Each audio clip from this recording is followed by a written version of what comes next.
तो दोस्तों कैसे हैं आप सभी। आज समरी आपके सामने उपस्थित है। ग्लिम्स ऑफ इंडिया चैप्टर है फर्स्ट लाइट का।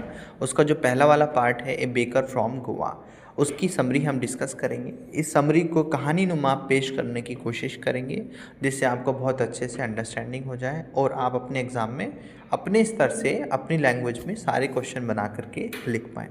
इस समरी को 2 से 3 बार सुन सकते हैं ताकि सारी कहानी आपके दिमाग में अच्छे से बैठ जाए।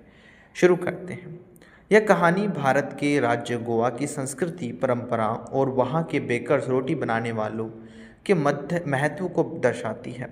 यह अध्याय लेखन की बचपन की यादों पर आधारित है, जिसमें वह गोवा में रहने के दौरान देखे गए जीवन और रीति रिवाजों का वर्णन करता है। लेखक बताता है कि गोवा में बेकर्स का बहुत महत्वपूर्ण स्थान था। पुराने समय में जब गोवा पर पुर्तगालियों का शासन था, तब वहाँ बेकिंग की परंपरा शुरू हुई। आज भी गोवा में यह परंपरा जीवित है और बेकर्स को बहुत सम्मान दिया जाता है। गोवा के लोग बेकर्स को पाडेर कहकर बुलाते हैं। ये बेकर सुबह सुबह अपने सिर पर टोकरी में ताजी ब्रेड लेकर घर घर जाते हैं। उनकी उपस्थिति का पता उनके विशेष प्रकार के आवाज़ से चलता था। वे खास तरीके से पुकारते थे, जिससे लोग समझ जाते थे कि बेकरी वाला आ गया है। लेखक अपने बचपन की यादों को साझा करते हुए कहता है कि जैसे ही बेकर्स की आवाज़ सुनाई देती थी, बच्चे खुशी से दौड़कर बाहर आ जाते थे। वे बिना ब्रश किए ही ब्रेड खाने लगते थे, क्योंकि ताज़ी ब्रेड की खुशबू और स्वाद बहुत आकर्षक होता था। गोवा में ब्रेड केवल खाने की चीज़ नहीं, बल्कि यह लोगों के जीवन का एक महत्वपूर्ण हिस्सा थी। हर घर में रोज़ ब्रेड का उपयोग होता था। शादी, त्योहार और अन्य विशेष अवसरों पर भी ब्रेड का विशेष महत्व होता था।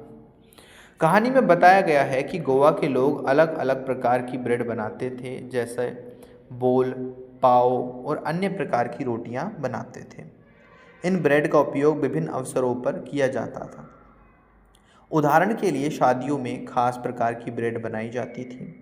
लेखक यह भी बताता है कि बेकर्स की पोशाक भी विशेष होती थी। वे एक लंबा फ्रॉक जैसा कपड़ा पहनते थे, जिसे कवाई कहा जाता है।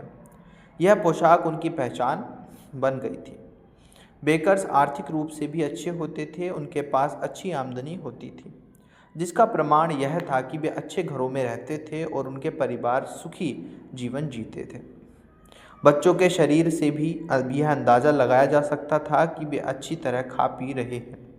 लेखक एक मज़ेदार बात भी बताता है कि गोवा में बच्चों के मोटे होने को अच्छा माना जाता था। यदि कोई बच्चा दुबला पतला होता था तो उसे स्वस्थ नहीं माना जाता था। यह अध्याय में गोवा की संस्कृति की झलक मिलती है, जहाँ बेकर्स केवल व्यापार के लिए नहीं आते थे, बल्कि वे समाज का एक महत्वपूर्ण हिस्सा थे। उनकी सेवाओं के बिना लोगों को दैनिक जीवन जीना बड़ा मुश्किल होता था।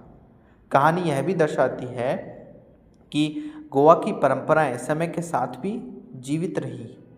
भले ही समय बदल गया, लेकिन गोवा में बेकिंग की परंपरा आज भी जारी है। यह अध्याय में सिखाता है हर समाज की अपनी एक विशेष संस्कृति और परंपराएं होती हैं, जिन्हें हमें समझना और सम्मान देना चाहिए। गोवा के बेकर्स की कहानी हमें बताती है कि छोटे छोटे काम भी समाज में बड़ा महत्व रखते हैं। दोस्तों, ये थी इसकी समरी। अपनी लैंग्वेज में ज़रूर बनाना। इस मुहिम में हमारा सहयोग कर सकते हैं, हमें ज़्यादा से ज़्यादा शेयर कर सकते हैं और ऊपर दिए गए बारकोड पर जो भी आपके मन में सहयोग राशि हो वो हमें डायरेक्ट भेज सकते हैं। आपका बहुत बहुत धन्यवाद रहेगा और आपके समर्थन की हमें बड़ी आवश्यकता है। इस समरी को 2 से 3 बार सुनिएगा, ताकि इसकी जो सारी समरी है, सारी अंडरस्टैंडिंग आपके माइंड में आ जाए। बाकी अगली जो चैप्टर्स हैं, सबकी समरी आपको उपलब्ध ही है, उनको ज़रूर देखिए और अपने एग्ज़ाम में बेस्ट स्कोर के लिए अपनी लैंग्वेज में लिख सकते हैं। मिलते हैं नेक्स्ट वीडियो में। धन्यवाद।